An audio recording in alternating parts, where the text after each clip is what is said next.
I've identified front squats as a key aspect to my training. It's a key focus right now. So I want to do it all the time. Basically, I want to do it every single day. And what I'm planning to do now is every other day, I want to come in and do some volume with it. So go for a heavy single and then back off with, right now I'm doing 5 sets of 5, but that might change as well. Basically what I'm having trouble with is that I'm all bruised up on the collarbones, on the shoulders. It's been 60 days since I've last done it, so I'm deconditioned, the skin, the area, the structures which are involved in the front rack. So it was very difficult for me today to do these front squats because I'm putting the bar on top of a bruise. And, so it's even worse than it was the first day after 60 days off. Like I'm literally putting the bar on top of a bruise. I've got this left collarbone bruise slash callus type of thing forming. And, it's only been like literally the second session today. So some growing pains involved.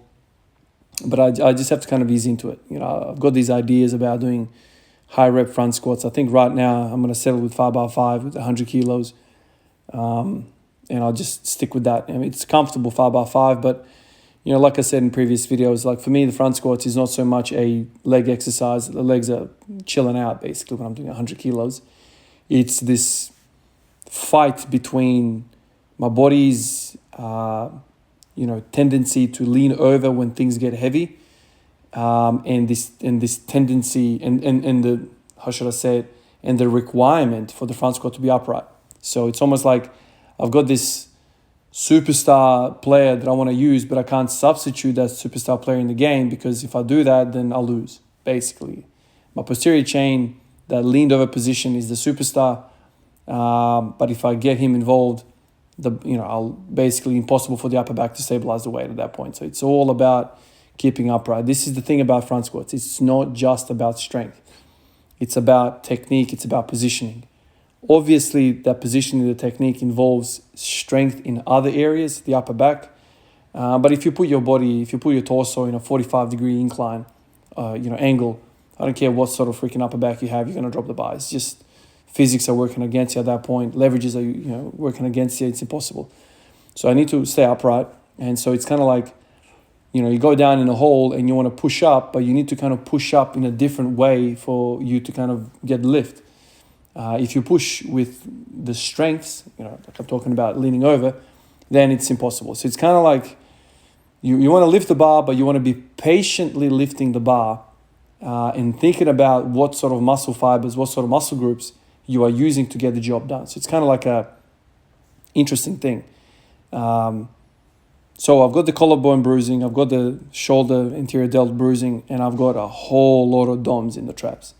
So now it's 48 hours after the first workout, and yeah, my upper back is smoked, middle back is smoked.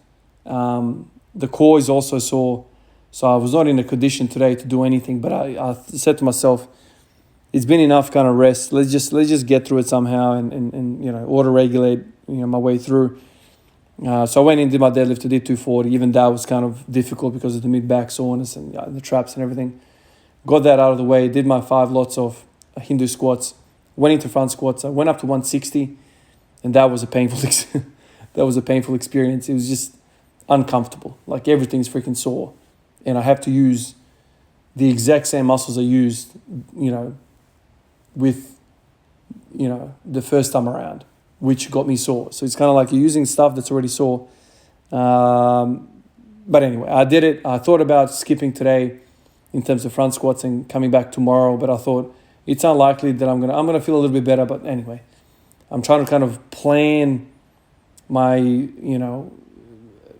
exercises, my training sessions according to what shifts I've got coming up. So when I have days off like this, bunched up together, I try to get as much work possible, even though it's not probably the most optimal. I just know that I won't be able to do anything of those 5 o'clock in the morning sessions, and so I'm kind of like cramming, and then I'll just do whatever I need to do when I have work. But yeah, so front squats is a focus.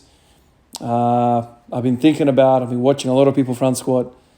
I've got a renewed respect, renewed passion for front squats. I've now basically identified front squats to be a key component of my training.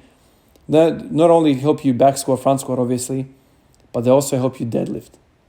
I don't know one exercise that has that many benefits like the front squat, at least for my kind of goals, for what I want to do. I still want to stay fresh with back squatting, so I'm thinking about doing back squats, just like, come in every other day when I do the volume. when I'm not doing the volume, just come in and hit like a single or whatever. Just feel the weight, feel the loading. You don't want to get too reliant on the front squat positioning. You also need to kind of feel the posterior chain. You got to feel what it feels like to have the bar on your back as well. And so I want to kind of stay fresh with both. So I'll do both at the same time. I'll do all of my all of my volume with the front squats. And in terms of high rep stuff, I'm just gonna leave all of that high rep stuff for Hindu squats. Today, again, I did 8 sets of 30 on Hindu squats, and I'm spent. Like I've never felt quad involvement, quad DOMs like I'm feeling right now. It's, I love my high rep stuff when in terms of the back squats, but I feel like they're competing for the same recovery points, the high rep back squats and the Hindu squats. So I really like what the Hindu squats are doing to me. It's more kind of focused on the anterior kind of quads, anterior chain, hip flexors, I feel. Whereas back squat does all of that plus a whole lot more. It's, so I'm going to trial the next week or so, just focusing, on Hindu squats as the volume part, as the high rep stuff. Focusing on front squats for the, let's say, middle portion volume, 5 sets of 5, things like this. Even though I'm not using 70 or 80% of my max. I'm not using heavy weight. 100 kilos is still all right. Like it's not silly stuff. It's still all right, but it's not what you want to do with 5x5 type stuff. So I'm kind of, that's the kind of thinking right now. That's what I want to do. I think it's going to go well for me. Hindu squats seem like they're making my front squats better. Front squats are making, seems like back squats and deadlifts better. And then obviously deadlifts, as you guys know, I've always said to you guys, deadlifts keep my hips healthy. They provide the balance which I need. And then that balance feeds back into the Hindu squats and the front squats. And so, the cycle goes around and around and around. So that's where I'm at right now. I'm bruised up, I'm sore, but it's the good soreness because I've kind of worked something out here. I've learned something about front squats. This upper back business has been sorted out. I kind of theorized that the exclusion of the front squats 60 days ago from the program caused me to get weaker in the deadlift. And I feel like now I've got a conclusion. I think that's the case. A bunch of you guys have actually shared your stories and other people's stories about similar things, about people solely focusing on the front squats without doing any sort of deadlifting, coming back and hitting deadlift PRs because of front squats. Front squats, I know it sounds silly. It's kind of like powerlifting. It shouldn't be called powerlifting. It should be called strength lifting, and Olympic lifting should be powerlifting. It's kind of like these weird names associated with some of these things. I feel like front squats are misleading because everyone thinks it's all about the front. It's not about the front. The bar sits at the front, but my God is your upper back and in your posterior chain of a different sort involved. So the bar sits at the front, but really the real musculature being used in this exercise is actually at the back. It's kind of weird like that. Whereas the back squat, I don't know, it doesn't tax your upper back so much because the bar's happy where it is. It's not going to roll anywhere. Hands on one side, your body on the other side, it's kind of locked in. And, the back squat is high bar or low bar, whichever one you do. It's kind of more glute, hamstring, kind of that lower posterior chain. Still quads, obviously. But the front squats, man, they should be called upper back squats. That's what I think, man. That's the battle for me. I don't think leg strength is the trouble for me in terms of the weight that I'm moving. It's, like I said, it's that patient lifting, trying to use the right type of leg explosiveness with the right torso angle. So it's kind of like this yin-yang, it's kind of this seesaw battle in the body while you're moving. Because if you just drop the clutch from the get-go, especially me, I just lean over and I basically blow a diff, or blow up damn clutch. That's what it seems like. That tipping forward is end of a front squat. That's exactly what's going on. That's how people fail front squats. I'm sure there are people out there who are extremely strong in the upper back and they actually fail with their quads, but that is certainly not me. So it's a painful existence doing front squats, especially when you first get into it. After a little layoff or for the first time, the wrists also copping it. There's a big stretch in the wrists. Your upper back gets smashed. The collarbones get smashed. It's awkward as hell. Also, there's more of a dorsiflexion requirement. So there's a whole bunch of things going on which are not going on in the back squat. So I think there's so many things happening there. Plus, you're getting more work done with less weight. That's what it seems like. So I'm going to try and do it every day. Front squats every day, back squats every other day for just like a workout to a single. And I'll go from there. I think that's the setup right now. Continue doing Hindu squats. Continue doing the overhead press. Maybe a less frequent thing. Maybe twice, maybe once a week, something like that, depending on shift work and whatever. But I think I've got this front squat, Hindu squat kind of focus right now. And let's see where it takes me. I feel like those two kind of feed each other. A whole bunch of you guys actually said to me, why do Hindu squats this way, that way? I mean, you can do goblet squats. You can do the knees over toes guy, what he talks about. What are they called? VMO squats. Whatever, whichever way you want to do it. Whichever thing is weak for you. I'm kind of hitting the quads here, challenging the uprightness of my body. So I'm doing that. And that kind of makes me feel better when I do front squats because it's not all leaned over. It's kind of like these two exercises are trying to stay upright. So I don't like when I'm doing the Hindu squats, I don't feel like it's just squats. I feel like I'm teaching my body how to stay upright in the same way. I'm not worried about the ankles at all, excuse me. I'm thinking about just staying upright. And part of that is also hip flexors. I feel like obviously the quads are on fire and that's exactly what I'm feeling. But I think there's more going on than just quads. The quads are getting absolutely obliterated with these Hindu squats. Feels amazing, man. Feels amazing.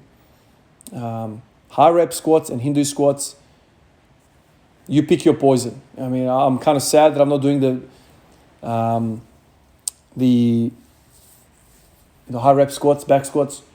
But I don't know, it's one or the other. And especially early mornings, man, like this is the other thing. I have multiple different scenarios, multiple different scenes that I have to train in. It's all well and good to on a day like this when I go to the gym, but waking up 5 o'clock in the morning, 4 o'clock in the morning and training at 5 in the morning, it's very hard to just wake up and start doing high reps. Your ankles are jacked up, your back's tight, everything's tight. Hindu squats, it does not matter what sort of thing you're going on. Doesn't matter how tight you are, we can all just freaking do Hindu squats. At least for me, like my knees never hurt. My knees feel very, very bulletproof. So I know some of you guys have said to me that Hindu squats kind of feel weird to you. Maybe some pain or some discomfort in the knees. If that's you, then obviously don't do that. Don't do anything that kind of hurts. One of you guys actually said this exact same thing to me, and I said, if I was you, man, that's how I answer these questions. If I was you, I would just spend a lot more time on my hamstrings. Hamstrings kind of keep knees healthy, basically. That's kind of how I look at it. So do your hamstring curls, Nordic curls, whatever you want to do. I mean, I prefer hamstring curls because you can, really get some volume into it. With Nordic curls, it's like, I don't know. I'm not a big fan of it because there's no volume in that. Like you're just doing an eccentric for like 1 second. And when you're first starting out, it's like there's no control there. You're just free falling. The reason with hamstring curls, you can do like sets of 50 with super lightweight, really lighting up the hamstring, muscle connection, get the time under tension, build some, get some circulation into those hamstrings. And then I feel after a little while of that, if you go back into Hindu squats, you might feel a little bit better. But these things, man, I don't know. I never see anybody do this in the gym. I never see anybody do this anywhere. I saw one guy today do goblet squats, which is actually the same thing as this in a way. But yeah, I'm loving this. Is probably my favorite exercise to do right now because it's so accessible. I can grease the groove. Like I'm actually planning before I head to bed tonight. I just want to do one set of 30. Just I don't know. I kind of like having blood in my quads. It's just I don't know. I'm probably doing too much, but anyway, I thought about today doing 10 sets, but man, I was I was lit up. I go home and my wife's like, "Man, you're sweaty as hell." This is the other thing, man. Like, man, you sweat like a dog doing these. Because essentially, it's cardio, essentially, as well. You know, as I've got my hands kind of crisscrossed on my chest, I can actually feel my heart pounding in my chest. By the time I get to the 20 reps, like boom, boom, boom, like it's proper workout, man. Well, I guess anything high reps is the same. Like if I had my hand on my chest somehow while doing high rep squats, I'm sure it's even worse. I mean, that stuff is high, breathing, high heart rate, like it's all going on. It's like all full on. But anyway, that's me. Let's see what tomorrow brings. Definitely some more Hindu squats, but tomorrow I'll do some back squats. So I'm trying to kind of, this is the thing with high rep training. You can't just, I wish I could do the same workout that I did today every day. I feel like my frequency is too high with these volume sessions. I should have 2 days of no high volume between these volume sessions. So maybe like do twice a week, heavy Hindu squats, heavy volume front squats. But I don't know. This is the other thing. Like I said, I've got work. I'm not a full-time athlete. And so I try to cram it in on days off because I know on days I work, it's going to be subpar sessions. Anyway, guys, appreciate all of you guys on the Patreon list, YouTube comments, and Instagram. You guys are absolute legends. I guess I'll see you in the comment section. Peace out.